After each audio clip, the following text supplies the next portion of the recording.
début, c'était le noir total. Il s'agit du plus grand mystère de la vie. Quand ils sont arrivés près de moi, j'étais mort. Que se passe-t-il au moment où l'on meurt? J'ai eu l'impression d'être aspirée dans l'espace. Certaines personnes prétendent le savoir. J'ai remarqué une lumière. J'ai revu ma mère et mon père. J'en ai encore des frissons. C'était un peu la 4e dimension. Mais ces histoires captivantes ont également déclenché de vifs débats. Pour les gens, on est des fous. La mort est irréversible. Et les réponses transformeront peut-être à jamais l'idée que l'on a de la mort. Les implications seront profondes pour chaque être humain sur cette planète. À chaque fois que je raconte cette histoire, je ne peux m'empêcher de pleurer. Mon Dieu, c'était incroyable.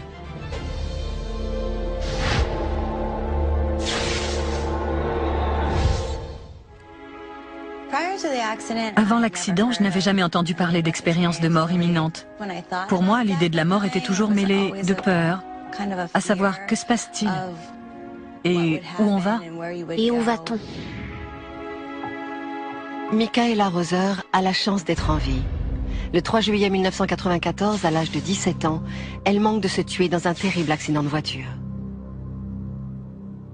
Le jour de l'accident, nous rentrions de vacances. Il faisait un temps radieux. Nous étions à 20 minutes environ de la maison. On montait une colline, juste derrière une bétaillère. Vu que le conducteur roulait très lentement, ma mère avait mis ses warnings. Lors de la montée, une jeune fille de 16 ans a voulu nous dépasser. Mais quand elle a vu qu'une voiture arrivait en face, elle a dû faire une embardée à droite et nous a percutés à 130 km/h. Sa voiture est allée s'encastrer sous la bétaillère et a continué de nous traîner sur une centaine de mètres. Les sièges se sont soulevés, le toit s'est effondré et on s'est violemment cogné la tête contre le plafond. J'ai cru que nous allions mourir décapités. Le docteur Scott Magley est l'un des premiers à arriver sur les lieux. Michaela était inconsciente. La tôle autour d'elle était tellement déformée qu'il nous était impossible d'atteindre la jeune fille. Je n'étais même pas certain qu'elle respirait encore.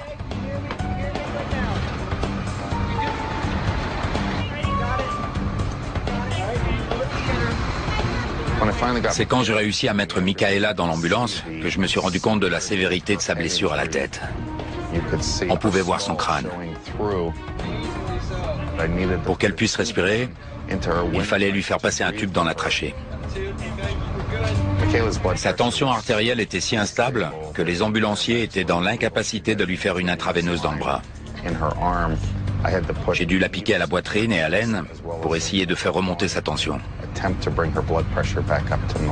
Vu que sa tension et sa fréquence respiratoire étaient faibles, elle n'avait que 2 ou 3 cycles par minute, elle pouvait mourir à tout moment. Je l'ai mise dans l'hélicoptère pour rejoindre l'hôpital. J'ai la sensation que mon expérience de mort imminente s'est produite quand on me transportait à l'hôpital, dans l'hélicoptère.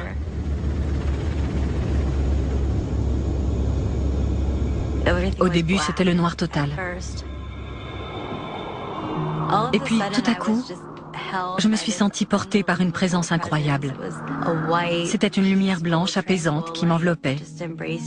Je ne voyais pas le visage ou la forme physique de la personne qui me tenait. Par contre, je ressentais son amour et je savais que je pouvais lui faire confiance. Je dirais que c'était Dieu. À chaque question qui me venait, la réponse se trouvait déjà là. C'était comme si je comprenais tout. L'expérience que je vivais faisait partie du grand dessein. De toute ma vie, je ne me suis jamais sentie aussi bien qu'au moment de ma mort. On dit souvent qu'on voit sa vie défiler. C'est bien ce qui m'est arrivé, mais pas de la manière dont je me l'imaginais. Tout s'est mis à défiler d'un coup à une vitesse vertigineuse. Je me suis revue enfant, quand je chantais, dansais et que je m'amusais, ou la fois où je me suis fait gronder par mes parents. Des souvenirs du présent aussi, et tout ce qui s'est passé pendant l'accident. J'ai aussi aperçu mon avenir, Je me suis vue avec mes petits-enfants. J'étais bombardée de mon passé, de mon présent et de mon futur, tout en même temps. Je me suis rendu compte que si j'allais de l'autre côté, tout irait bien. J'existerais toujours. J'aurais simplement à abandonner ma vie et mon corps d'antan. Jamais plus je ne serais sous cette forme. Je me suis mise à pleurer et à implorer Dieu de ne pas me laisser mourir. Je ne voulais pas mourir. Et tout à coup, j'ai eu l'impression d'être aspirée dans l'espace. Je me suis retrouvée en l'air, dans un coin de ma chambre d'hôpital. Je regardais mon corps allongé sur le lit. C'est là que j'ai compris que je m'en étais sortie. J'étais revenue. Les événements décrits par Michaela semblent remarquables. Mais ils sont partagés par les milliers de personnes qui ont vécu une expérience de mort imminente. L'expérience de mort imminente reste un mystère aux yeux de la science. C'est un phénomène qu'il nous est incapable d'expliquer avec les connaissances médicales actuelles en physiologie et en psychologie. Le docteur Kelvin Nelson n'est pas de cet avis. Pour lui, les visions dramatiques de Michaela et d'autres en plein traumatisme n'ont rien à voir avec la mort. Elles s'apparentent plutôt à des rêves suscités par une extrême baisse de tension artérielle. La mort est irréversible. On ne peut absolument pas revenir d'une mort physique. Au plus profond de notre cerveau, il y a une espèce d'interrupteur qui détermine si on est éveillé ou en phase de sommeil paradoxal. Lorsque la tension est faible, certaines personnes sont plus enclines que d'autres à faire basculer l'interrupteur en phase paradoxale, qui peut se caractériser par des hallucinations visuelles. Vous ne dormez pas, vous êtes éveillé, mais certains aspects de la phase paradoxale se manifestent en temps de crise. La plupart de nous a déjà rêvé et comprend ce qui est réel et ce qui ne l'est pas.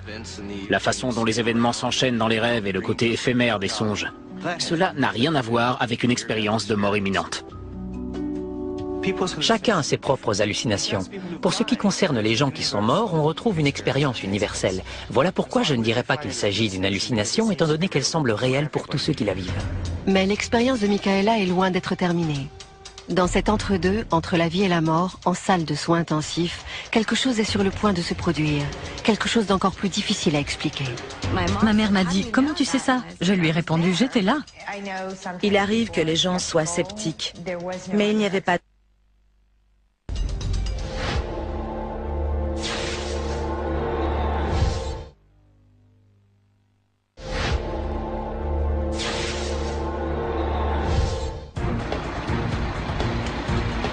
Après un accident de la route qui a failli lui coûter la vie, Michaela Roser se retrouve dans un état critique.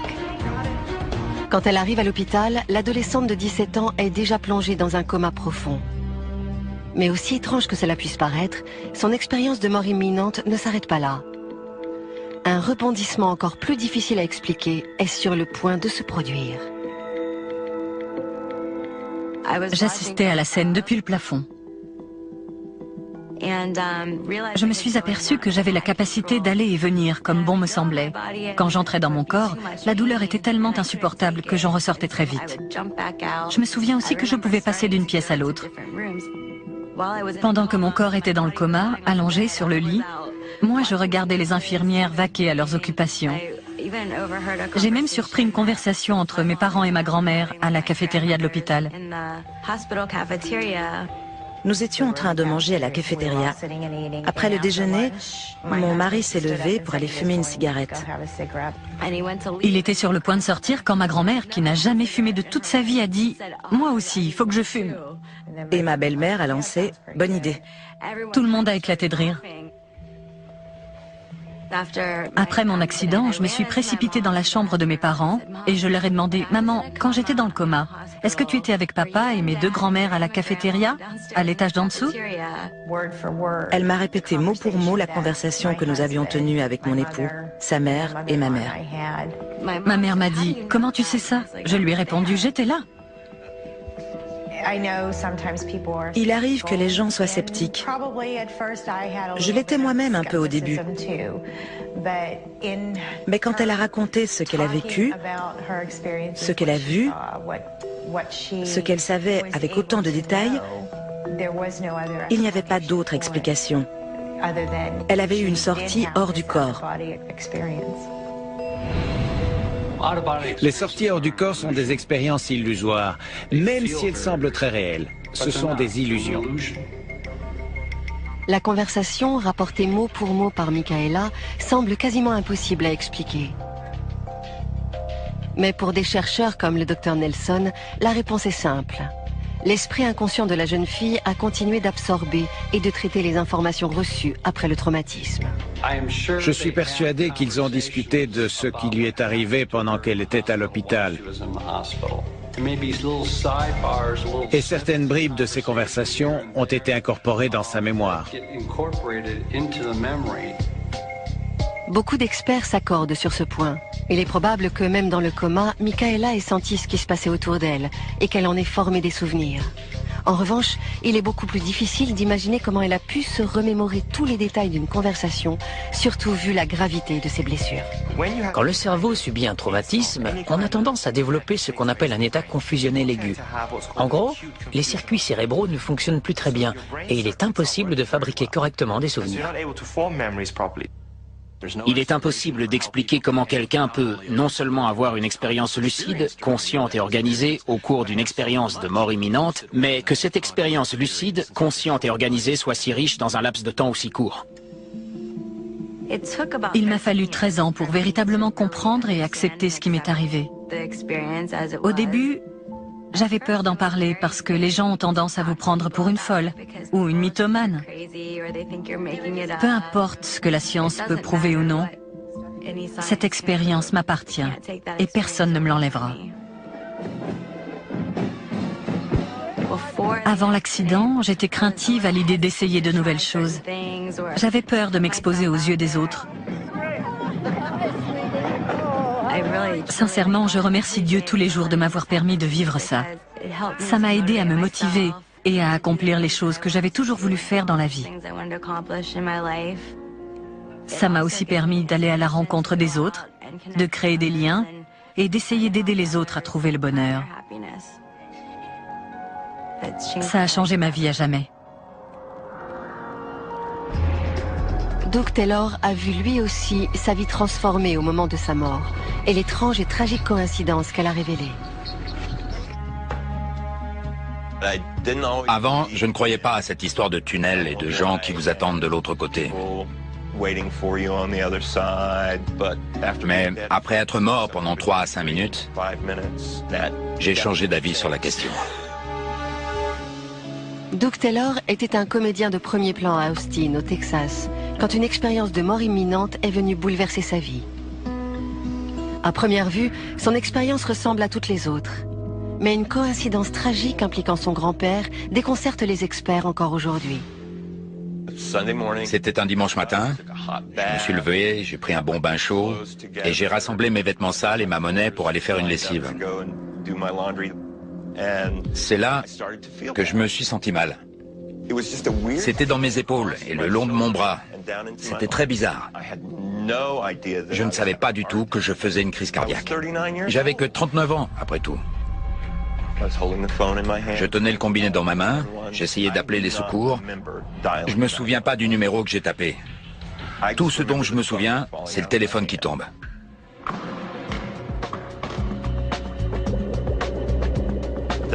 L'opératrice au bout du fil a répondu. Et vu que personne ne parlait, elle a appelé les pompiers, qui par chance ont leur caserne à 2 pâtés de maison de chez moi. Étant donné que la porte était fermée à clé, ils ont dû la défoncer. Quand ils sont arrivés près de moi, j'étais mort. Le docteur Michael Watkins était le cardiologue urgentiste en service ce jour-là.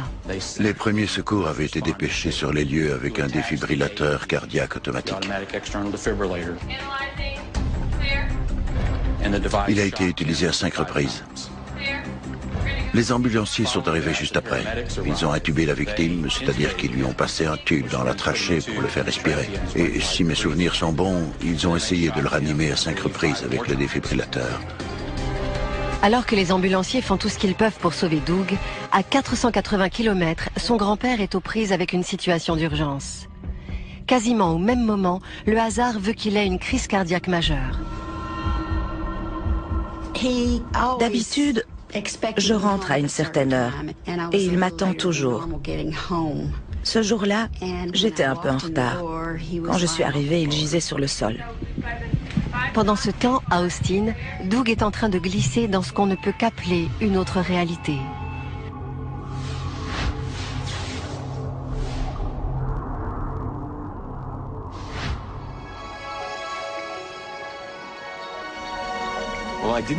J'ai pas vu le tunnel de lumière dont tout le monde parle.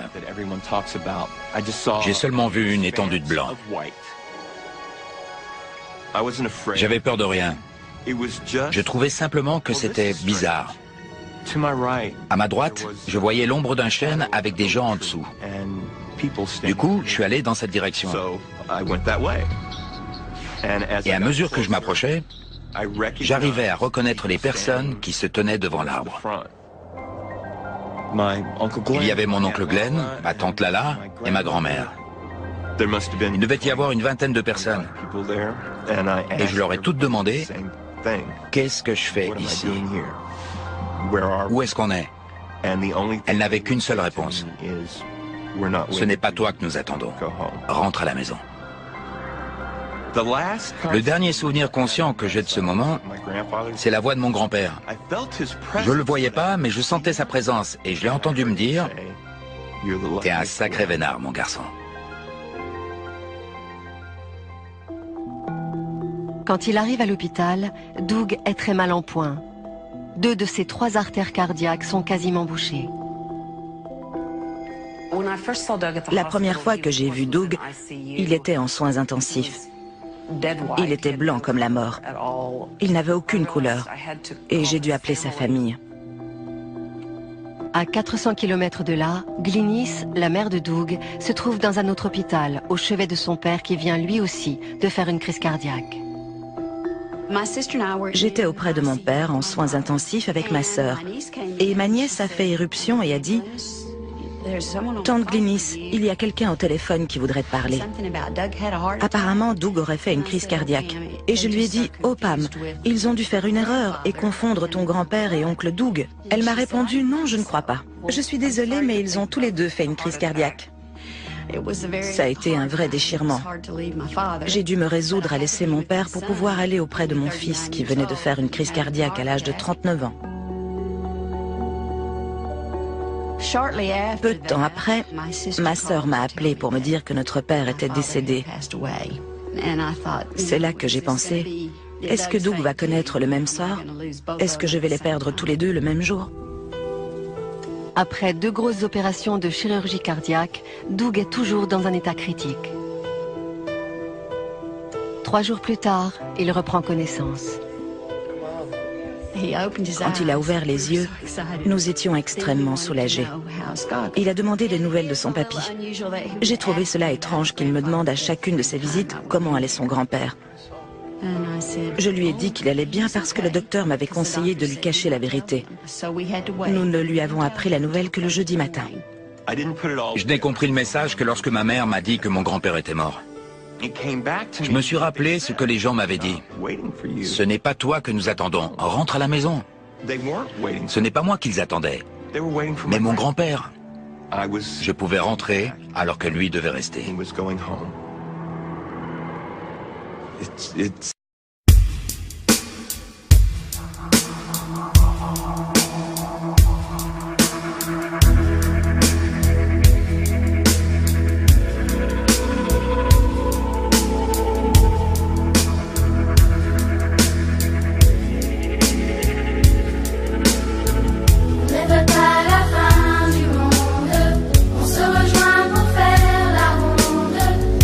l'on veut, c'est pouvoir encore s'aimer.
J'en ai encore des frissons.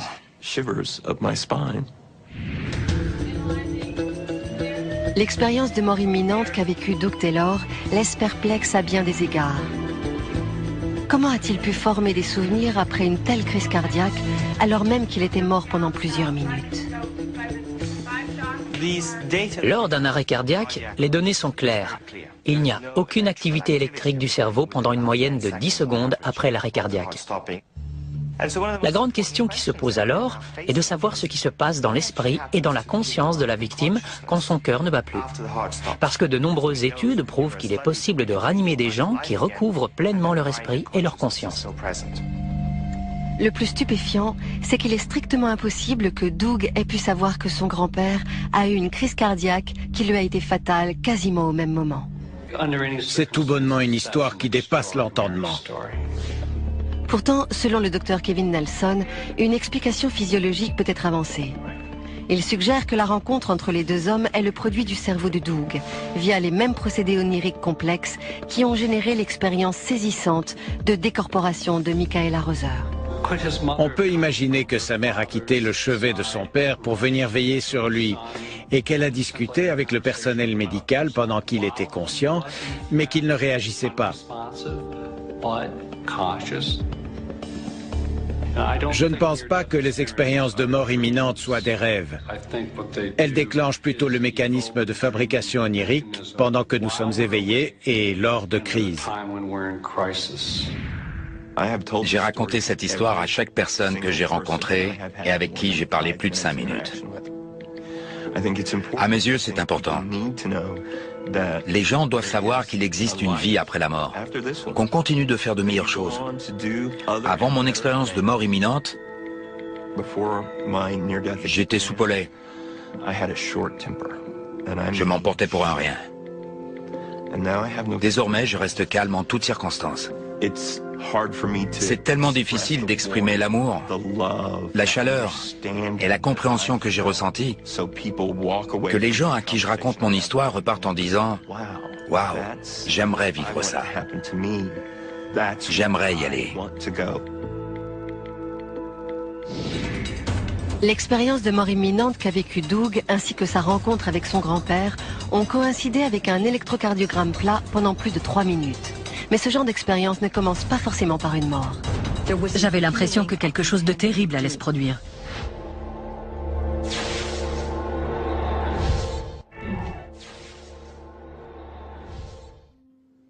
Je n'étais pas croyante. Avant l'accident, j'étais tellement sceptique face à ces histoires de mort imminente que j'essayais toujours de les expliquer de façon scientifique. Maintenant, j'ai complètement changé. Au printemps 2003, Marie-Jo Rapini travaille comme psychothérapeute à Lubbock, au Texas. Elle n'a jamais cru aux expériences de mort imminente, alors même que des dizaines de ses patients en phase terminale lui soutenaient qu'elles étaient bien réelles. Avant de mourir, il me prenait la main et me demandait « Marie-Jo, est-ce que vous les voyez? Est-ce que vous les voyez ?» Je me contentais de répondre « non », sans même lever la tête. Je ne les vois pas.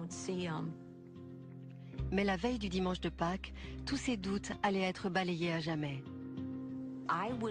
J'avais organisé un grand dîner chez moi, j'avais donc 1001 choses à faire. Je suis partie faire un peu de sport, je me sentais bien, je voulais travailler mes pectoraux. J'ai donné tout ce que j'avais sur cette machine.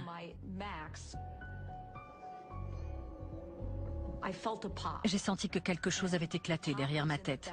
Je pensais que je m'étais brisé le cou. J'avais l'impression que quelque chose de terrible allait se produire.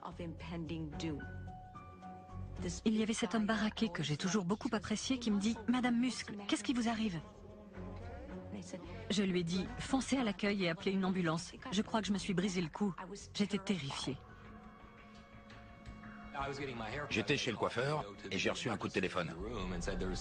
Votre femme a eu un accident, vous devez vous rendre aux urgences.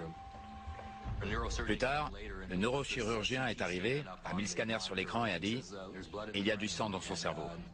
J'étais totalement incrédule. Alors qu'on voyait très bien le sang, il y en avait énormément. Marie-Jo est victime d'une hémorragie sous-arachnoïdienne. Malgré la gravité du diagnostic, les médecins ont pourtant bon espoir d'éviter une opération chirurgicale à haut risque. Mais 4 jours après son admission à l'hôpital, Marie-Jo voit ses taux d'oxygène chuter.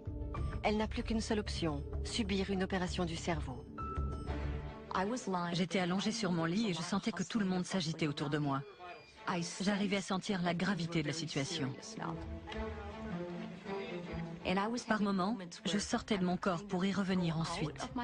Je n'avais pas peur. Je sortais de mon corps et j'observais ce que faisait l'équipe médicale. Puis je regagnais mon corps.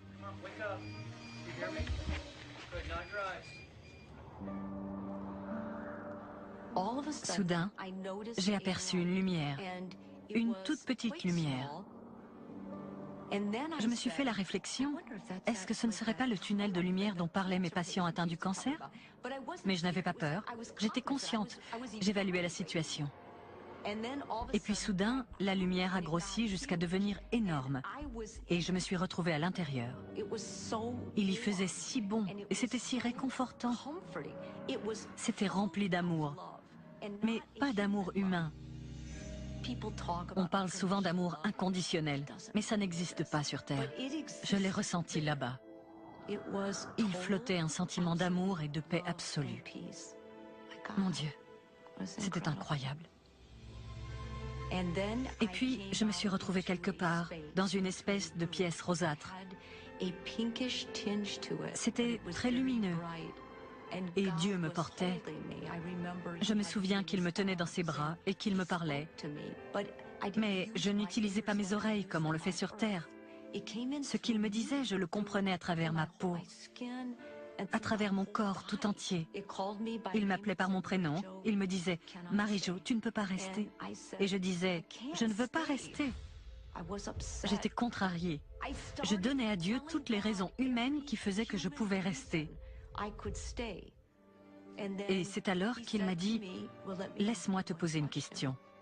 As-tu déjà ressenti le même amour pour quelqu'un que celui que tu ressens ici ?» Je lui ai répondu « Non, c'est impossible, je ne suis qu'un être humain. » Et j'ai ressenti une espèce de petit rire, plein d'amour et de chaleur.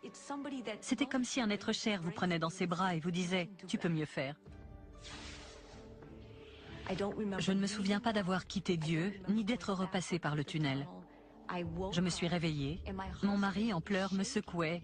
« Marie, Marie, ne me laisse pas tout seul. » Et il a ajouté « On a encore tellement de paperasse à remplir. » Je faisais ce que nous, médecins, appelons le consentement éclairé. Je l'informais de tout ce qui pouvait se passer. Je lui ai lâché « Ron, fais donc ce que tu as à faire. » On aurait dit que ça lui faisait ni chaud ni froid. Elle voulait que ce soit moi qui décide.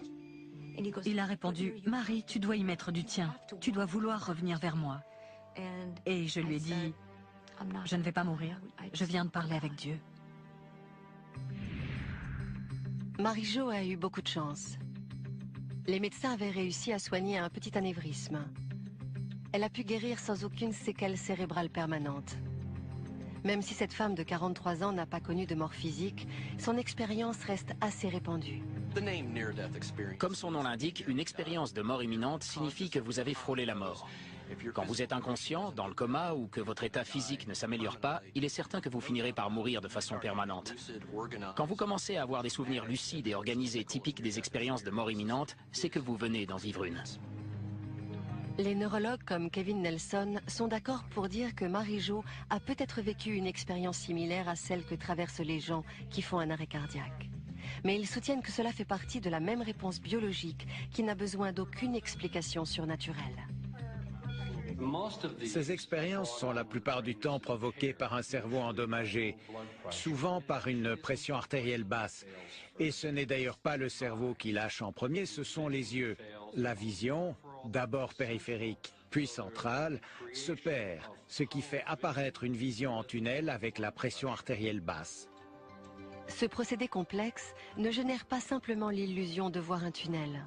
Pour le docteur Nelson, d'autres systèmes se déclenchent au fin fond du cerveau et produisent cette sensation de bien-être extrême décrite par Marie-Jo et les autres. Nous avons tendance à oublier que le système de phase paradoxale est étroitement lié au système de récompense. En fait, le système qui nous fait apprécier la nourriture et les relations sexuelles est interconnecté avec le système de phase paradoxale. Vous ajoutez à cela le mécanisme de rêve pendant que vous êtes éveillé.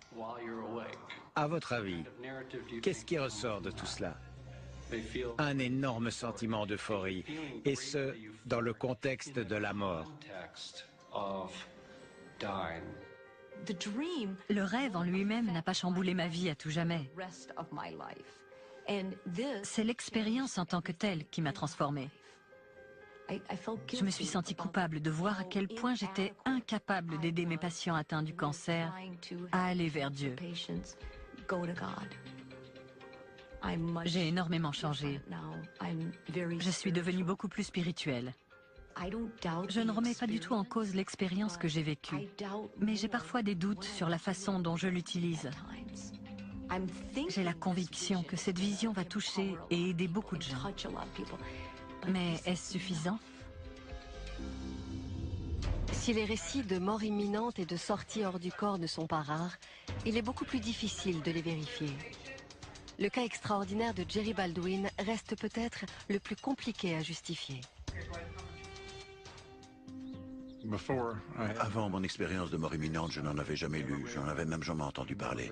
Si quelqu'un avait évoqué ce sujet en ma présence, je l'aurais traité de fou. Jerry Baldwin n'aurait en effet jamais pu imaginer tous les événements qui allaient changer sa vie à tout jamais. À l'automne 1993, il n'a que 47 ans quand il part en retraite anticipée. Jusque-là, il était maître mécanicien. J'étais encore assez massif, mais j'avais déjà perdu une 50aine de kilos. Pour moi, tout allait bien. Mais j'étais un gros fumeur, je fumais deux paquets et demi par jour. Ce matin-là, je me suis levé et j'ai regardé la liste de choses que j'avais à faire. C'est là que mon problème s'est déclenché. J'avais le bras tout engourdi et je ne me sentais pas dans mon assiette. En bon fumeur, je me suis dit que si je m'en grillais une, je me sentirais mieux. J'ai commencé à me sentir oppressé. Je me suis levé, j'ai éteint ma cigarette, j'ai monté les 2 marches pour rentrer chez moi et tout à coup, j'ai eu une douleur à la poitrine. J'ai fini par m'effondrer.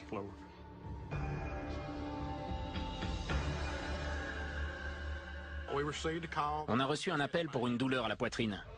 Quand on est arrivé sur les lieux, Jerry était étendu sur le canapé.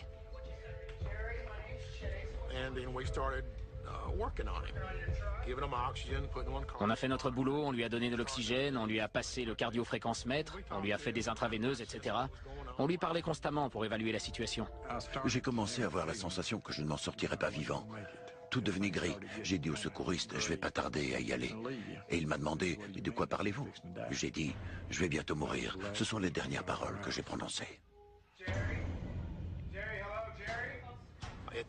À partir du moment où il a fait un arrêt cardiaque, il ne répondait plus et il n'était plus conscient. La procédure consiste alors à frapper la victime dans la région précordiale. C'est ce qu'a fait mon coéquipier en lui donnant 3 coups de poing successifs.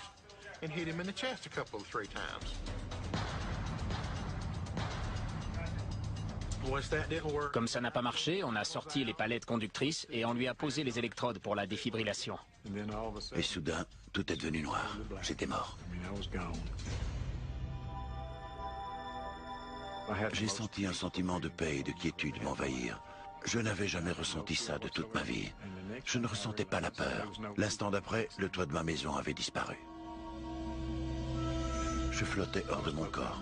Je m'élevais dans les airs. J'avais l'impression d'être à 1 ou 2 mètres au-dessus du sol.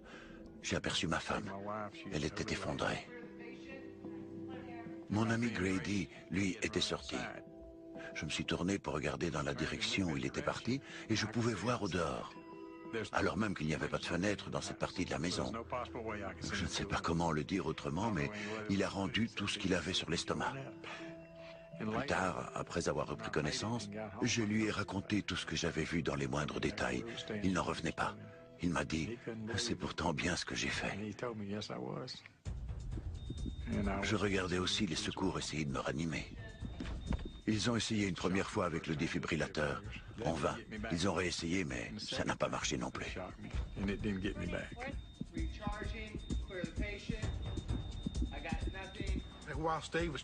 Pendant que Dave essayait de recharger les palettes pour la 3e tentative, les batteries du défibrillateur ont lâché, ce qui n'est pas inhabituel. Ça nous était déjà arrivé. Fort heureusement, des renforts étaient en route. Une seconde équipe d'ambulanciers fonçait déjà vers le domicile de Jerry. J'ai regardé sur ma gauche et j'ai vu une deuxième ambulance arriver. C'était l'équipe de renfort qui apportait de nouvelles palettes. Plus tard, je leur ai dit que je savais qui conduisait. Je ne veux pas dire que ça m'a fichu les chocottes, mais c'était quand même bigrement effrayant. C'était un peu la 4e dimension. Prisonnier des limbes, Jerry ignore si les secours en renfort arriveront à temps pour le sauver. À cet instant, il ignore que son extraordinaire voyage ne fait que commencer. Soudain, je me suis retrouvé dans le tunnel, la tête la première.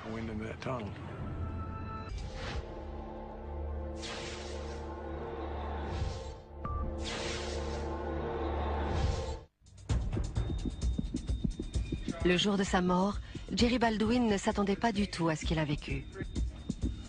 Alors qu'il flotte au-dessus de sa maison, il aperçoit son ami Grady vomir dehors.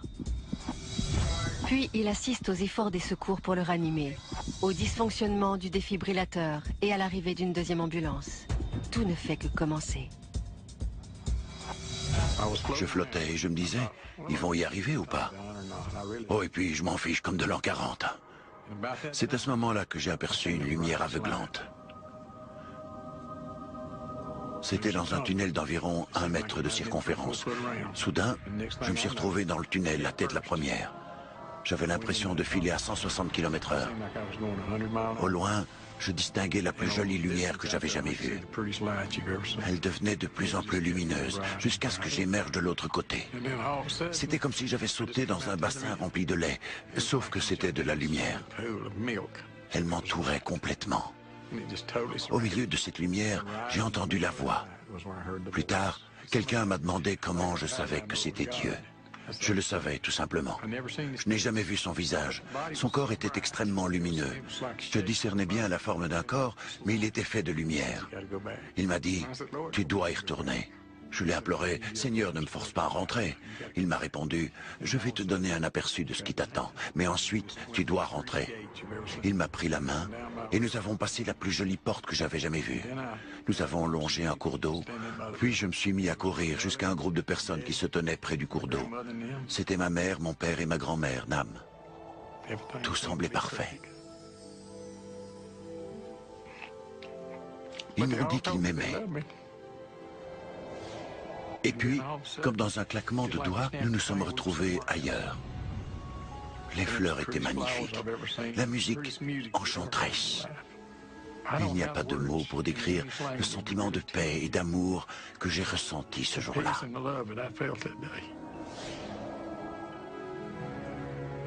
Et subitement, Dieu m'a dit, « Voilà, tu as vu, j'ai encore du travail pour toi. » Et quand il a lâché ma main, je me suis retrouvé dans le tunnel.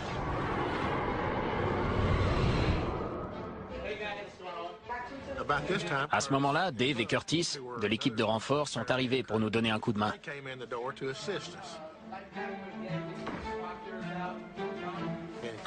Curtis a disposé les palettes sur la poitrine de Jerry. Ça a fonctionné du premier coup. Ils m'ont dit que j'étais mort pendant 3 à 4 minutes. J'avais plutôt l'impression que 3 ou 4 mois venaient de s'écouler. Le temps s'était arrêté. Cette histoire dramatique renferme plusieurs détails on ne peut plus surprenants. Comment Jerry a-t-il pu voir son ami Grady alors même qu'il n'y avait pas de fenêtre? Comment a-t-il su que le premier défibrillateur était tombé en panne? Comment a-t-il pu voir la seconde ambulance arriver? Tout cela s'est produit alors qu'il était cliniquement mort. Quand quelqu'un vit une expérience de mort imminente, ou des rêves, des illusions, ou toute autre chose qui n'a rien à voir avec des observations faites en substance, on s'attendrait à des descriptions irréelles, illusoires, oniriques. Ce n'est pas du tout le cas. La grande majorité des descriptions qui nous est rapportée fait état de détails extrêmement précis. Le docteur Kevin Nelson n'est pas de cet avis. Selon lui, les sorties hors du corps, telles que celles vécues par Jerry, sont de véritables souvenirs générés par notre cerveau pendant et même après le traumatisme. Quand nous déclenchons en laboratoire des expériences de sortie hors du corps, tout se passe dans ce qu'on appelle le carrefour temporopariétal. Nous pensons que c'est dans cette région que se rejoignent notre vision, nos capteurs de position et ce qui nous fait ressentir notre corps. Si cette zone est mise à mal, alors vous ne savez plus où vous êtes et vous allez reconstituer une carte visuelle à partir de vos souvenirs. C'est un argument fascinant. Le problème, c'est que les événements bien spécifiques que nous décrivent les personnes se sont produits 10, 20, 30, voire 40 minutes après la mort clinique, quand tous nos indicateurs montrent que le cerveau ne fonctionne plus, qu'il n'est plus irrigué par le sang, et donc qu'il lui est impossible d'assimiler des informations. Pourtant, à leur réveil, ces personnes ont une conscience intacte. Elles peuvent faire appel à des souvenirs complets. Leur raison fonctionne, et elles peuvent nous raconter en détail ce qui s'est passé, comme si elles étaient restées conscientes. Les décorporations vécues par des victimes d'arrêt cardiaque comme Jerry offrent sans doute la clé pour mettre un point final à ce vieux débat de la réalité ou non des expériences de mort imminente. Le docteur Sam Parnia a mis au point une méthode unique pour vérifier la véracité des visions, le tout dans un environnement contrôlé. Nous avons disposé des étagères près du plafond, avec sur le dessus une image qui ne peut se voir depuis le plafond que si on regarde en bas depuis le haut. Elles sont invisibles quand on les regarde depuis le sol. Toutes les images sont différentes et n'ont aucun rapport avec un environnement hospitalier. Si nous avons 500 ou 1000 personnes qui nous disent qu'elles ont vu les équipes médicales s'affairer sur leur corps, comme cela revient dans nombre d'anecdotes, mais qu'aucune de ces personnes n'a vu les images, alors nous pourrons conclure que les expériences de mort imminente n'existent vraisemblablement pas. Ce n'est peut-être que notre esprit qui nous joue des tours et qui nous fait croire qu'on a vu quelque chose alors que c'est faux. En revanche, si ces personnes reviennent à elles et nous disent avoir vu les images, alors la communauté scientifique devra se résoudre à accepter qu'une telle expérience a bel et bien eu lieu. À nous alors d'essayer d'expliquer scientifiquement ce qui se passe. Le docteur Parnia espère être en mesure de publier les résultats de cette étude dans les prochaines années. Les implications pourraient être sans précédent. S'il prouve que les expériences de sortie hors du corps sont bien réelles, cela voudra dire que notre esprit et que notre conscience peuvent exister en dehors de notre enveloppe corporelle.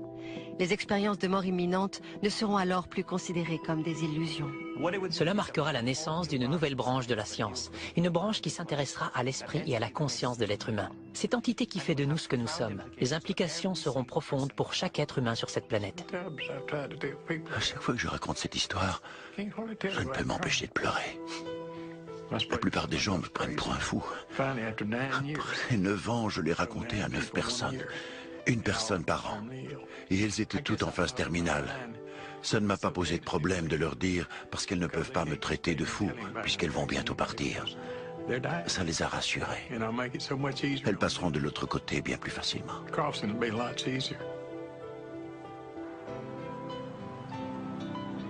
C'est triste de voir que Dieu doit vous tuer pour attirer votre attention. Mais c'est ce qui m'est arrivé. Avant, j'avais un cœur de pierre. Je jugeais les gens. Maintenant, je n'ai plus le droit de me comporter comme ça. C'est un nouveau départ. Après une expérience de mort imminente, les transformations sont indubitables. Ce qui fait encore débat néanmoins, c'est la réalité de ces expériences. La controverse ne s'arrêtera que lorsque la science aura pu apporter des réponses acceptées par tout un chacun. Je ne cherche aucune excuse. J'essaye véritablement d'expliquer ces phénomènes parce que j'ai la conviction que ce sont de véritables expériences cérébrales. Elles transforment le mode de vie des individus et leur façon d'appréhender la mort. Ce sont sans doute les histoires les plus captivantes qui nous sont données d'écouter en tant qu'êtres humains. Mais interpréter au-delà de la preuve scientifique, c'est un acte de foi. Ce n'est pas de la science. Personnellement, je ne crois pas que les expériences de mort imminente puissent être expliquées par la science. Même s'il y avait une explication physiologique pour les expliquer, il reste les témoignages poignants des gens qui les ont vécus. Ils ont été plus lucides qu'ils ne l'ont jamais été sur Terre. Quelle que soit la cause des expériences de mort imminente, elles demeurent un mystère fascinant. Ça n'a rien d'un rêve. C'est la chose la plus réelle qui m'a été donnée de vivre. Et la chose la plus porteuse de sens. Les médecins ont sans doute tout un tas de réponses. Mais moi, je suis pas un scientifique. J'ai rien à dire. Par contre, ce que je peux leur dire, c'est ce que je sais avoir vécu. Il est certain que des altérations chimiques se produisent dans le cerveau lors d'un traumatisme. Mais ce qui ne s'explique pas, c'est le fait de pouvoir descendre à la cafétéria, entendre une conversation et pouvoir la retranscrire mot pour mot. Je doute que la médecine seule puisse l'expliquer. Je suis même convaincue qu'elle en est totalement incapable. Désormais, je vis ma vie avec ce don incroyable qui m'a été fait. Avant l'accident, j'avais peur de la mort. Elle me terrifiait. Ce n'est plus le cas aujourd'hui. Je sais que quand je mourrai, je partirai avec joie.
Les ambulanciers sont arrivés juste après.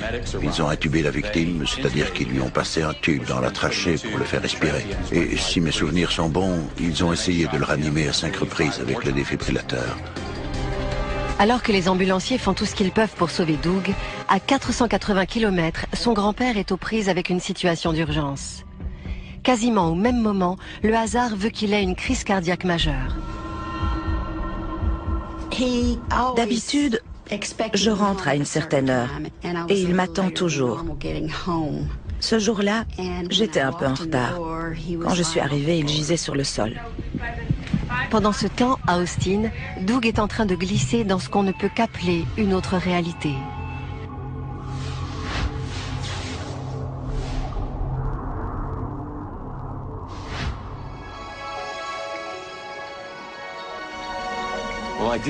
J'ai pas vu le tunnel de lumière dont tout le monde parle.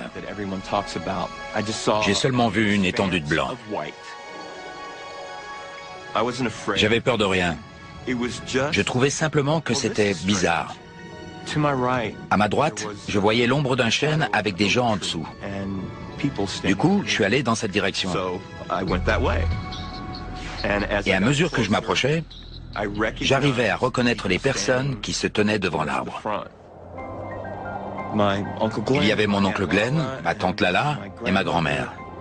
Il devait y avoir une vingtaine de personnes. Et je leur ai toutes demandé, qu'est-ce que je fais ici?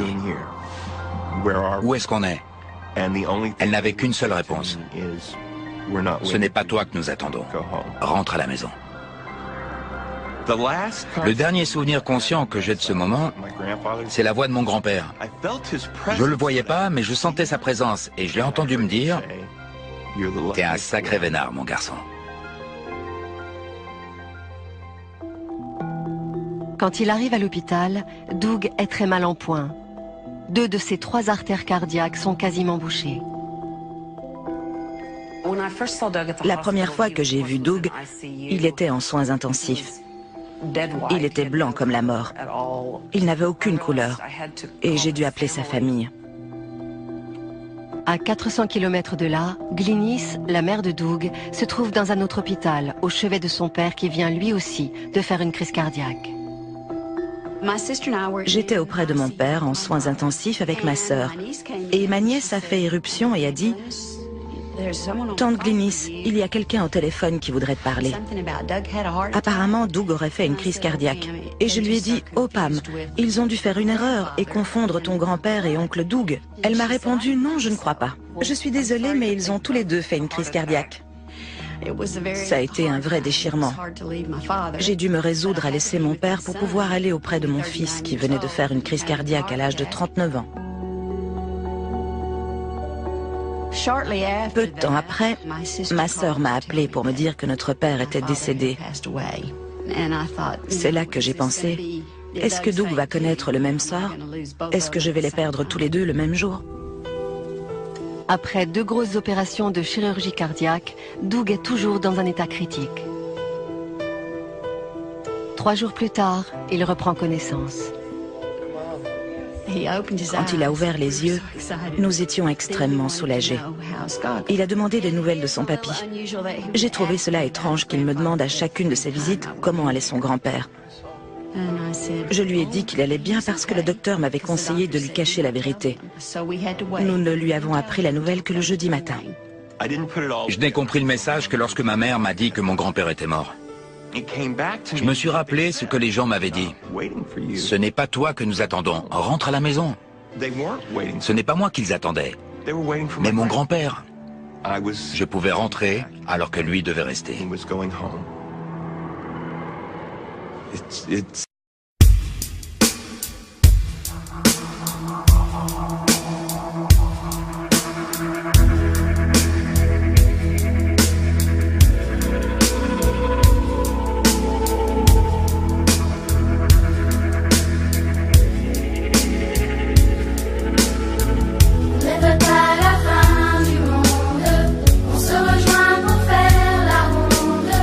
que l'on veut, c'est pouvoir encore s'aimer.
J'en ai encore des frissons.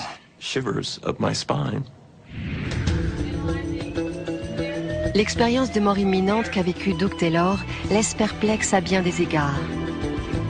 Comment a-t-il pu former des souvenirs après une telle crise cardiaque, alors même qu'il était mort pendant plusieurs minutes? Lors d'un arrêt cardiaque, les données sont claires. Il n'y a aucune activité électrique du cerveau pendant une moyenne de 10 secondes après l'arrêt cardiaque. La grande question qui se pose alors est de savoir ce qui se passe dans l'esprit et dans la conscience de la victime quand son cœur ne bat plus. Parce que de nombreuses études prouvent qu'il est possible de ranimer des gens qui recouvrent pleinement leur esprit et leur conscience. Le plus stupéfiant, c'est qu'il est strictement impossible que Doug ait pu savoir que son grand-père a eu une crise cardiaque qui lui a été fatale quasiment au même moment. C'est tout bonnement une histoire qui dépasse l'entendement.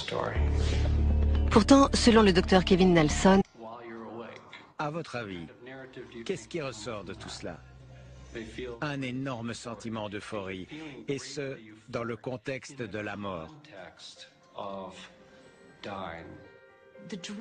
Le rêve en lui-même n'a pas chamboulé ma vie à tout jamais.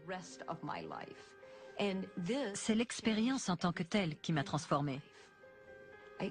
Je me suis sentie coupable de voir à quel point j'étais incapable d'aider mes patients atteints du cancer à aller vers Dieu. J'ai énormément changé. Je suis devenue beaucoup plus spirituelle.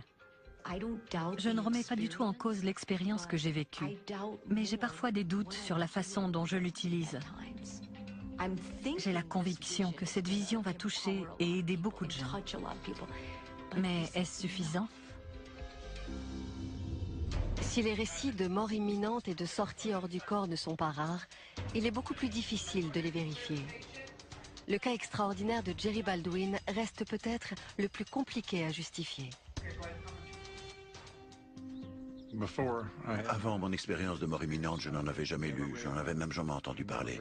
Si quelqu'un avait évoqué ce sujet en ma présence, je l'aurais traité de fou. Jerry Baldwin n'aurait en effet jamais pu imaginer tous les événements qui allaient changer sa vie à tout jamais. À l'automne 1993, il n'a que 47 ans quand il part en retraite anticipée. Jusque-là, il était maître mécanicien. J'étais encore assez massif, mais j'avais déjà perdu une 50aine de kilos. Pour moi, tout allait bien. Mais j'étais un gros fumeur, je fumais deux paquets et demi par jour. Ce matin-là, je me suis levé et j'ai regardé la liste de choses que j'avais à faire. C'est là que mon problème s'est déclenché. J'avais le bras tout engourdi et je ne me sentais pas dans mon assiette.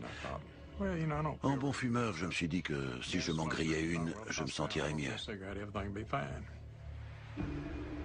J'ai commencé à me sentir oppressé. Je me suis levé, j'ai éteint ma cigarette, j'ai monté les 2 marches pour rentrer chez moi et tout à coup, j'ai eu une douleur à la poitrine. J'ai fini par m'effondrer.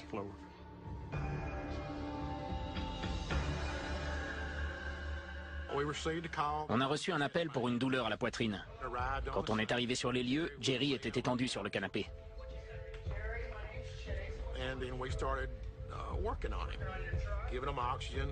On a fait notre boulot, on lui a donné de l'oxygène, on lui a passé le cardiofréquencemètre, on lui a fait des intraveineuses, etc. On lui parlait constamment pour évaluer la situation. J'ai commencé à avoir la sensation que je ne m'en sortirais pas vivant. Tout devenait gris. J'ai dit au secouriste, je vais pas tarder à y aller. Et il m'a demandé, de quoi parlez-vous? J'ai dit, je vais bientôt mourir. Ce sont les dernières paroles que j'ai prononcées. À partir du moment où il a fait un arrêt cardiaque, il ne répondait plus et il n'était plus conscient. La procédure consiste alors à frapper la victime dans la région précordiale. C'est ce qu'a fait mon coéquipier en lui donnant 3 coups de poing successifs.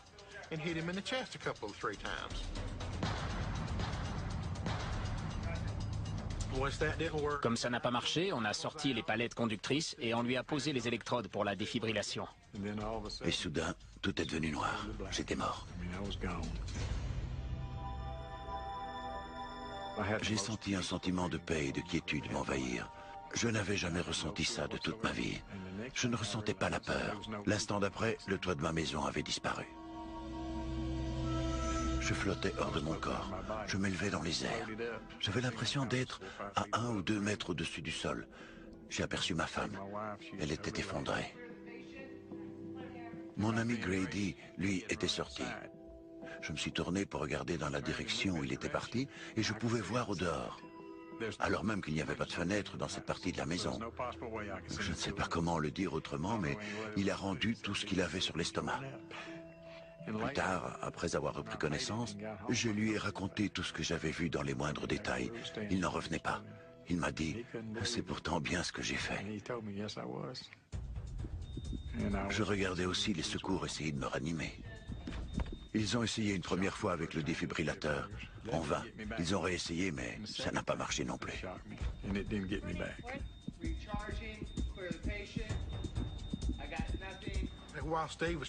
Pendant que Dave essayait de recharger les palettes pour la troisième tentative, les batteries du défibrillateur ont lâché, ce qui n'est pas inhabituel. Ça nous était déjà arrivé. Fort heureusement, des renforts étaient en route. Une seconde équipe d'ambulanciers fonçait déjà vers le domicile de Jerry. J'ai regardé sur ma gauche et j'ai vu une deuxième ambulance arriver. C'était l'équipe de renfort qui apportait de nouvelles palettes. Plus tard, je leur ai dit que je savais qui conduisait. Je ne veux pas dire que ça m'a fichu les chocottes, mais c'était quand même bigrement effrayant. C'était un peu la quatrième dimension. Prisonnier des limbes, Jerry ignore si les secours en renfort arriveront à temps pour le sauver. À cet instant, il ignore que son extraordinaire voyage ne fait que commencer. Soudain, je me suis retrouvé dans le tunnel, la tête la première.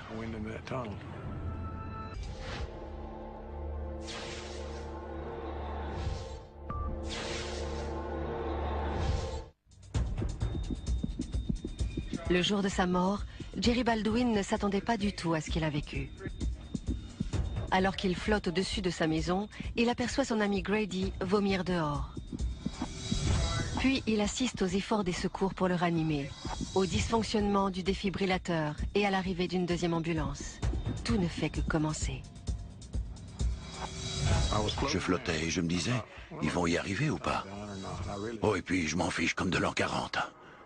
C'est à ce moment-là que j'ai aperçu une lumière aveuglante. C'était dans un tunnel d'environ 1 mètre de circonférence. Soudain, je me suis retrouvé dans le tunnel, la tête la première. J'avais l'impression de filer à 160 km/h. Au loin, je distinguais la plus jolie lumière que j'avais jamais vue. Elle devenait de plus en plus lumineuse, jusqu'à ce que j'émerge de l'autre côté. C'était comme si j'avais sauté dans un bassin rempli de lait, sauf que c'était de la lumière. Elle m'entourait complètement. Au milieu de cette lumière, j'ai entendu la voix. Plus tard, quelqu'un m'a demandé comment je savais que c'était Dieu. Je le savais, tout simplement. Je n'ai jamais vu son visage. Son corps était extrêmement lumineux. Je discernais bien la forme d'un corps, mais il était fait de lumière. Il m'a dit, « Tu dois y retourner ». Je l'ai imploré, « Seigneur, ne me force pas à rentrer ».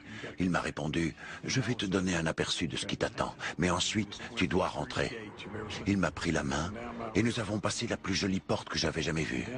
Nous avons longé un cours d'eau, puis je me suis mis à courir jusqu'à un groupe de personnes qui se tenaient près du cours d'eau. C'était ma mère, mon père et ma grand-mère, Nam. Tout semblait parfait. Ils m'ont dit qu'ils m'aimaient. Et puis, comme dans un claquement de doigts, nous nous sommes retrouvés ailleurs. Les fleurs étaient magnifiques. La musique enchanteresse. Il n'y a pas de mots pour décrire le sentiment de paix et d'amour que j'ai ressenti ce jour-là.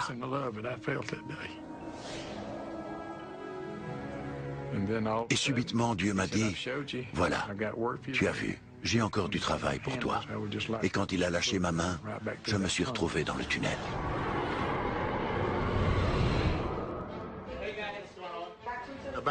À ce moment-là, Dave et Curtis, de l'équipe de renfort, sont arrivés pour nous donner un coup de main.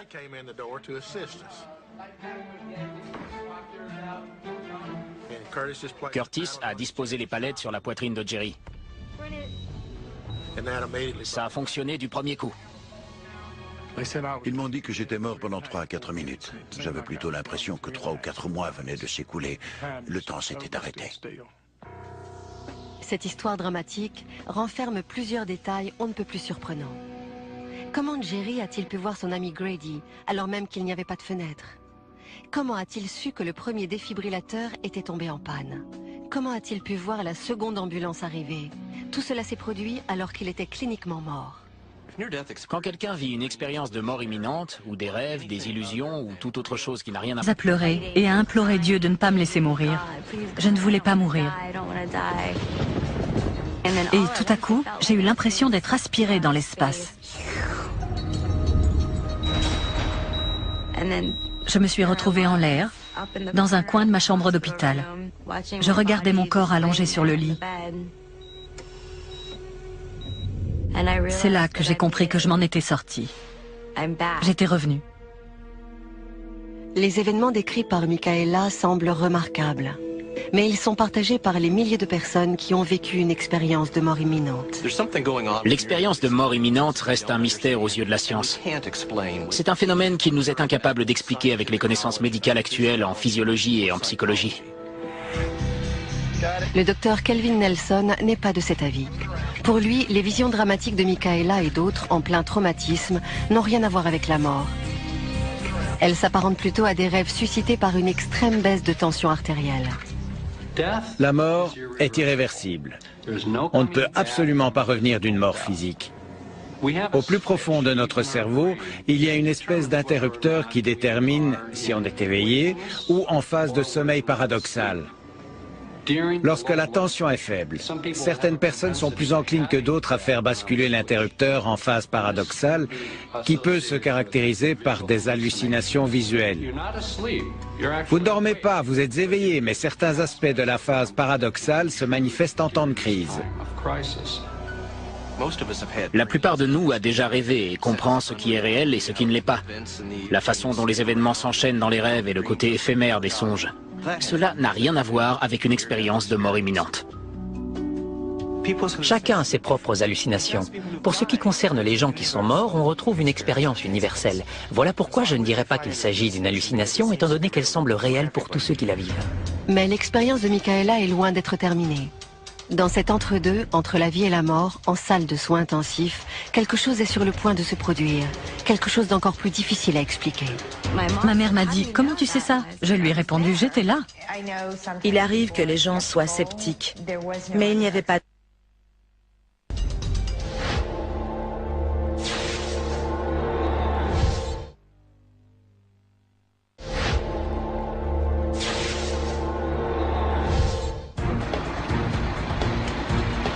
Après un accident de la route qui a failli lui coûter la vie, Micaela Roser se retrouve dans un état critique. Quand elle arrive à l'hôpital, l'adolescente de 17 ans est déjà plongée dans un coma profond. Mais aussi étrange que cela puisse paraître, son expérience de mort imminente ne s'arrête pas là. Un rebondissement encore plus difficile à expliquer est sur le point de se produire. J'assistais à la scène depuis le plafond. Je me suis aperçue que j'avais la capacité d'aller et venir comme bon me semblait. Quand j'entrais dans mon corps, la douleur était tellement insupportable que j'en ressortais très vite. Je me souviens aussi que je pouvais passer d'une pièce à l'autre. Pendant que mon corps était dans le coma, allongé sur le lit, moi je regardais les infirmières vaquer à leurs occupations. J'ai même surpris une conversation entre mes parents et ma grand-mère à la cafétéria de l'hôpital. Nous étions en train de manger à la cafétéria. Après le déjeuner, mon mari s'est levé pour aller fumer une cigarette. Il était sur le point de sortir quand ma grand-mère, qui n'a jamais fumé de toute sa vie, a dit « Moi aussi, il faut que je fume ». Et ma belle-mère a lancé « Bonne idée ». Tout le monde a éclaté de rire. Après mon accident, je me suis précipitée dans la chambre de mes parents et je leur ai demandé « Maman, quand j'étais dans le coma, est-ce que tu étais avec papa et mes deux grands-mères à la cafétéria, à l'étage d'en dessous ?» Elle m'a répété mot pour mot la conversation que nous avions tenue avec mon époux, sa mère et ma mère. Ma mère m'a dit « Comment tu sais ça ?» Je lui ai répondu « J'étais là ». Il arrive que les gens soient sceptiques. Je l'étais moi-même un peu au début. Mais quand elle a raconté ce qu'elle a vécu, ce qu'elle a vu, ce qu'elle savait avec autant de détails, il n'y avait pas d'autre explication. Elle avait eu une sortie hors du corps. Les sorties hors du corps sont des expériences illusoires, même si elles semblent très réelles. Ce sont des illusions.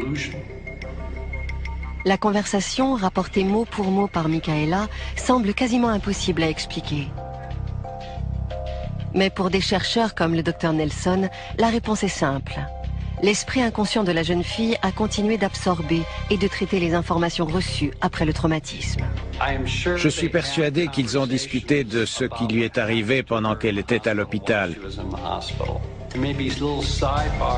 Et certaines bribes de ces conversations ont été incorporées dans sa mémoire. Beaucoup d'experts s'accordent sur ce point. Il est probable que même dans le coma, Michaela ait senti ce qui se passait autour d'elle et qu'elle en ait formé des souvenirs. En revanche, il est beaucoup plus difficile d'imaginer comment elle a pu se remémorer tous les détails d'une conversation, surtout vu la gravité de ses blessures.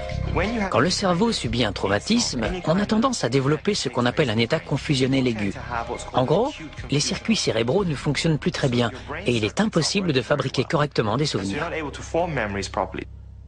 Il est impossible d'expliquer comment quelqu'un peut non seulement avoir une expérience lucide, consciente et organisée au cours d'une expérience de mort imminente, mais que cette expérience lucide, consciente et organisée soit si riche dans un laps de temps aussi court. Il m'a fallu 13 ans pour véritablement comprendre et accepter ce qui m'est arrivé. Au début, j'avais peur d'en parler parce que les gens ont tendance à vous prendre pour une folle ou une mythomane. Peu importe ce que la science peut prouver ou non, cette expérience m'appartient et personne ne me l'enlèvera. Avant l'accident, j'étais craintive à l'idée d'essayer de nouvelles choses. J'avais peur de m'exposer aux yeux des autres. Sincèrement, je remercie Dieu tous les jours de m'avoir permis de vivre ça. Ça m'a aidé à me motiver et à accomplir les choses que j'avais toujours voulu faire dans la vie. Ça m'a aussi permis d'aller à la rencontre des autres, de créer des liens et d'essayer d'aider les autres à trouver le bonheur. Ça a changé ma vie à jamais. Doug Taylor a vu lui aussi sa vie transformée au moment de sa mort et l'étrange et tragique coïncidence qu'elle a révélée. Avant, je ne croyais pas à cette histoire de tunnel et de gens qui vous attendent de l'autre côté. Mais après être mort pendant 3 à 5 minutes, j'ai changé d'avis sur la question. Doug Taylor était un comédien de premier plan à Austin, au Texas, quand une expérience de mort imminente est venue bouleverser sa vie. À première vue, son expérience ressemble à toutes les autres. Mais une coïncidence tragique impliquant son grand-père déconcerte les experts encore aujourd'hui. C'était un dimanche matin, je me suis levé, j'ai pris un bon bain chaud et j'ai rassemblé mes vêtements sales et ma monnaie pour aller faire une lessive. C'est là que je me suis senti mal. C'était dans mes épaules et le long de mon bras. C'était très bizarre. Je ne savais pas du tout que je faisais une crise cardiaque. J'avais que 39 ans, après tout. Je tenais le combiné dans ma main, j'essayais d'appeler les secours. Je me souviens pas du numéro que j'ai tapé. Tout ce dont je me souviens, c'est le téléphone qui tombe.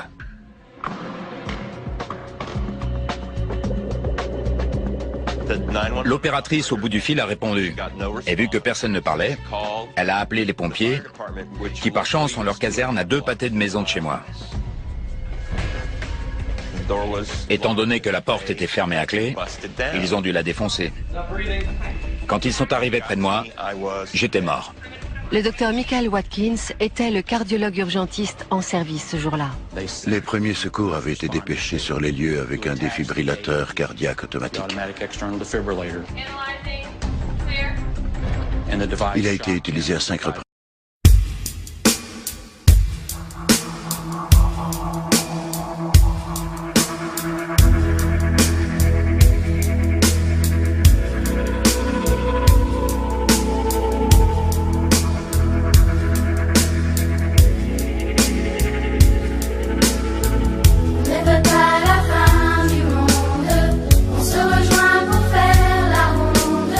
Ce que l'on veut, c'est pouvoir encore s'aimer.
Au début, c'était le noir total.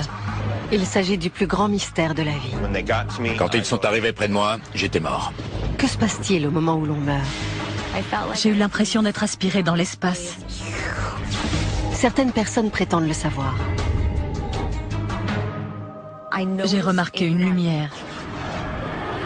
J'ai revu ma mère et mon père. J'en ai encore des frissons. C'était un peu la 4e dimension. Mais ces histoires captivantes ont également déclenché de vifs débats. Pour les gens, on est des fous. La mort est irréversible. Et les réponses transformeront peut-être à jamais l'idée que l'on a de la mort. Les implications seront profondes pour chaque être humain sur cette planète. À chaque fois que je raconte cette histoire, je ne peux m'empêcher de pleurer. Mon Dieu, c'était incroyable.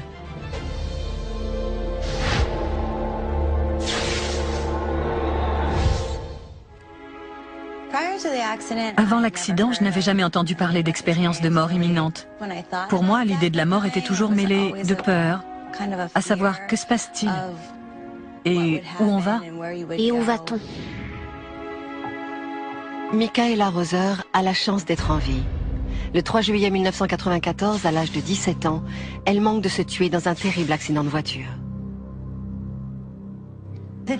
Le jour de l'accident, nous rentrions de vacances. Il faisait un temps radieux. Nous étions à 20 minutes environ de la maison. On montait une colline, juste derrière une bétaillère. Vu que le conducteur roulait très lentement, ma mère avait mis ses warnings. Lors de la montée, une jeune fille de 16 ans a voulu nous dépasser. Mais quand elle a vu qu'une voiture arrivait en face, elle a dû faire une embardée à droite et nous a percutés à 130 km/h. Sa voiture est allée s'encastrer sous la bétaillère et a continué de nous traîner sur une centaine de mètres. Les sièges se sont soulevés, le toit s'est effondré et on s'est violemment cogné la tête contre le plafond. J'ai cru que nous allions mourir décapités. Le docteur Scott Magley est l'un des premiers à arriver sur les lieux. Michaela était inconsciente. La tôle autour d'elle était tellement déformée qu'il nous était impossible d'atteindre la jeune fille. Je n'étais même pas certain qu'elle respirait encore.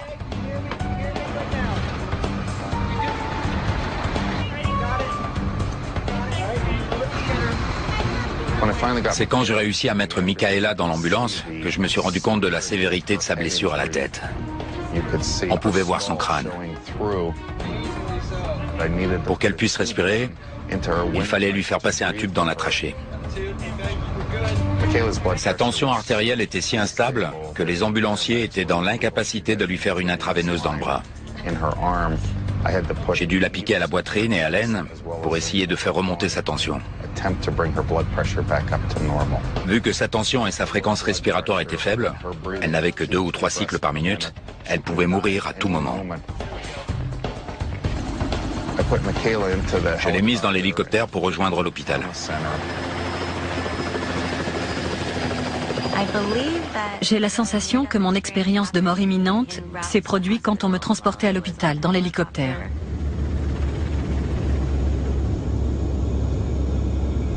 Au début, c'était le noir total. Et puis, tout à coup, je me suis sentie portée par une présence incroyable. C'était une lumière blanche apaisante qui m'enveloppait. Je ne voyais pas le visage ou la forme physique de la personne qui me tenait. Par contre, je ressentais son amour et je savais que je pouvais lui faire confiance. Je dirais que c'était Dieu. À chaque question qui me venait, la réponse se trouvait déjà là. C'était comme si je comprenais tout. L'expérience que je vivais faisait partie du grand dessein. De toute ma vie, je ne me suis jamais sentie aussi bien qu'au moment de ma mort. On dit souvent qu'on voit sa vie défiler. C'est bien ce qui m'est arrivé, mais pas de la manière dont je m'imaginais. Tout s'est mis à défiler d'un coup à une vitesse vertigineuse.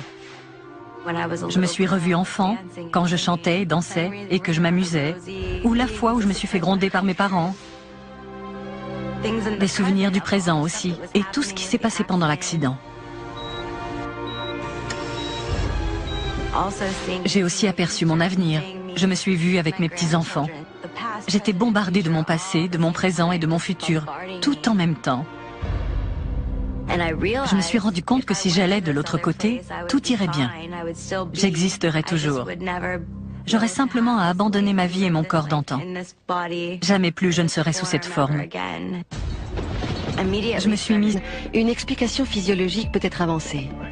Il suggère que la rencontre entre les deux hommes est le produit du cerveau de Doug, via les mêmes procédés oniriques complexes qui ont généré l'expérience saisissante de décorporation de Michaela Roser. On peut imaginer que sa mère a quitté le chevet de son père pour venir veiller sur lui et qu'elle a discuté avec le personnel médical pendant qu'il était conscient, mais qu'il ne réagissait pas. Je ne pense pas que les expériences de mort imminente soient des rêves. Elles déclenchent plutôt le mécanisme de fabrication onirique pendant que nous sommes éveillés et lors de crises. J'ai raconté cette histoire à chaque personne que j'ai rencontrée et avec qui j'ai parlé plus de 5 minutes. À mes yeux, c'est important. Les gens doivent savoir qu'il existe une vie après la mort, qu'on continue de faire de meilleures choses. Avant mon expérience de mort imminente, j'étais soupolé. Je m'emportais pour un rien. Désormais, je reste calme en toutes circonstances.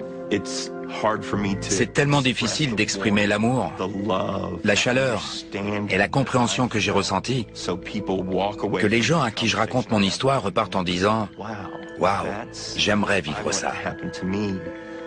J'aimerais y aller. » L'expérience de mort imminente qu'a vécu Doug ainsi que sa rencontre avec son grand-père ont coïncidé avec un électrocardiogramme plat pendant plus de 3 minutes. Mais ce genre d'expérience ne commence pas forcément par une mort. J'avais l'impression que quelque chose de terrible allait se produire.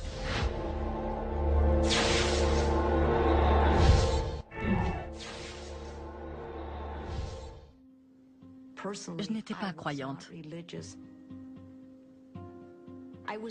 Avant l'accident, j'étais tellement sceptique face à ces histoires de mort imminente que j'essayais toujours de les expliquer de façon scientifique. Maintenant, j'ai complètement changé. Au printemps 2003, Marie-Jo Rapini travaille comme psychothérapeute à Lubbock, au Texas. Elle n'a jamais cru aux expériences de mort imminente, alors même que des dizaines de ses patients en phase terminale lui soutenaient qu'elles étaient bien réelles. Avant de mourir, il me prenait la main et me demandait « Marie-Jo, est-ce que vous les voyez? Est-ce que vous les voyez ?» Je me contentais de répondre « non », sans même lever la tête. Je ne les vois pas. Mais la veille du dimanche de Pâques, tous ces doutes allaient être balayés à jamais. J'avais organisé un grand dîner chez moi, j'avais donc 1001 choses à faire. Je suis partie faire un peu de sport, je me sentais bien, je voulais travailler mes pectoraux. J'ai donné tout ce que j'avais sur cette machine.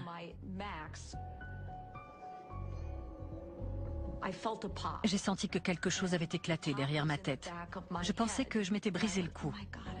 J'avais l'impression que quelque chose de terrible allait se produire. Il y avait cet homme baraqué que j'ai toujours beaucoup apprécié qui me dit « Madame Muscle, qu'est-ce qui vous arrive ?» Je lui ai dit « Foncez à l'accueil et appelez une ambulance. Je crois que je me suis brisé le cou. » J'étais terrifiée. J'étais chez le coiffeur et j'ai reçu un coup de téléphone. Votre femme a eu un accident, vous devez vous rendre aux urgences. Plus tard, le neurochirurgien est arrivé, a mis le scanner sur l'écran et a dit « Il y a du sang dans son cerveau ». J'étais totalement incrédule. Alors qu'on voyait très bien le sang, il y en avait énormément. Marie-Jo est victime d'une hémorragie sous-arachnoïdienne. Malgré la gravité du diagnostic, les médecins ont pourtant bon espoir d'éviter une opération chirurgicale à haut risque. Mais 4 jours après son admission à l'hôpital, Marie-Jo voit ses taux d'oxygène chuter. Elle n'a plus qu'une seule option, subir une opération du cerveau. J'étais allongée sur mon lit et je sentais que tout le monde s'agitait autour de moi. J'arrivais à sentir la gravité de la situation. Par moments, je sortais de mon corps pour y revenir ensuite. Je n'avais pas peur. Je sortais de mon corps et j'observais ce que faisait l'équipe médicale. Puis je regagnais mon corps.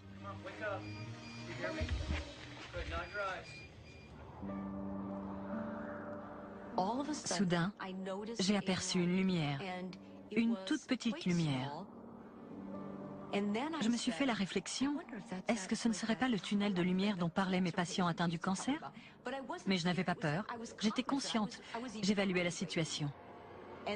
Et puis soudain, la lumière a grossi jusqu'à devenir énorme. Et je me suis retrouvée à l'intérieur. Il y faisait si bon et c'était si réconfortant. C'était rempli d'amour, mais pas d'amour humain. On parle souvent d'amour inconditionnel, mais ça n'existe pas sur Terre. Je l'ai ressenti là-bas. Il flottait un sentiment d'amour et de paix absolue. Mon Dieu, c'était incroyable. Et puis, je me suis retrouvée quelque part, dans une espèce de pièce rosâtre. C'était très lumineux. Et Dieu me portait. Je me souviens qu'il me tenait dans ses bras et qu'il me parlait. Mais je n'utilisais pas mes oreilles comme on le fait sur Terre. Ce qu'il me disait, je le comprenais à travers ma peau, à travers mon corps tout entier. Il m'appelait par mon prénom. Il me disait « Marie-Jo, tu ne peux pas rester ». Et je disais « Je ne veux pas rester ». J'étais contrariée. Je donnais à Dieu toutes les raisons humaines qui faisaient que je pouvais rester. Et c'est alors qu'il m'a dit « Laisse-moi te poser une question. As-tu déjà ressenti le même amour pour quelqu'un que celui que tu ressens ici ?» Je lui ai répondu « Non, c'est impossible. Je ne suis qu'un être humain. » Et j'ai ressenti une espèce de petit rire, plein d'amour et de chaleur. C'était comme si un être cher vous prenait dans ses bras et vous disait « Tu peux mieux faire. » Je ne me souviens pas d'avoir quitté Dieu, ni d'être repassée par le tunnel. Je me suis réveillée. Mon mari, en pleurs, me secouait. « Marie, Marie, ne me laisse pas tout seul. » Et il a ajouté « On a encore tellement de paperasse à remplir. » Je faisais ce que nous, médecins, appelons le consentement éclairé. Je l'informais de tout ce qui pouvait se passer. Je lui ai lâché « Ron, fais donc ce que tu as à faire. » On aurait dit que ça lui faisait ni chaud ni froid. Elle voulait que ce soit moi qui décide. Il a répondu « Marie, tu dois y mettre du tien. Tu dois vouloir revenir vers moi. » Et je lui ai dit « Je ne vais pas mourir. Je viens de parler avec Dieu. » Marie-Jo a eu beaucoup de chance. Les médecins avaient réussi à soigner un petit anévrisme. Elle a pu guérir sans aucune séquelle cérébrale permanente. Même si cette femme de 43 ans n'a pas connu de mort physique, son expérience reste assez répandue. Comme son nom l'indique, une expérience de mort imminente signifie que vous avez frôlé la mort. Quand vous êtes inconscient, dans le coma ou que votre état physique ne s'améliore pas, il est certain que vous finirez par mourir de façon permanente. Quand vous commencez à avoir des souvenirs lucides et organisés typiques des expériences de mort imminente, c'est que vous venez d'en vivre une. Les neurologues comme Kevin Nelson sont d'accord pour dire que Marie-Jo a peut-être vécu une expérience similaire à celle que traversent les gens qui font un arrêt cardiaque. Mais ils soutiennent que cela fait partie de la même réponse biologique qui n'a besoin d'aucune explication surnaturelle. Ces expériences sont la plupart du temps provoquées par un cerveau endommagé, souvent par une pression artérielle basse. Et ce n'est d'ailleurs pas le cerveau qui lâche en premier, ce sont les yeux. La vision, d'abord périphérique, puis centrale, se perd, ce qui fait apparaître une vision en tunnel avec la pression artérielle basse. Ce procédé complexe ne génère pas simplement l'illusion de voir un tunnel. Pour le docteur Nelson, d'autres systèmes se déclenchent au fin fond du cerveau et produisent cette sensation de bien-être extrême décrite par Marie-Jo et les autres. Nous avons tendance à oublier que le système de phase paradoxale est étroitement lié au système de récompense. En fait, le système qui nous fait apprécier la nourriture et les relations sexuelles est interconnecté avec le système de phase paradoxale. Vous ajoutez à cela le mécanisme de rêve pendant que vous êtes éveillé.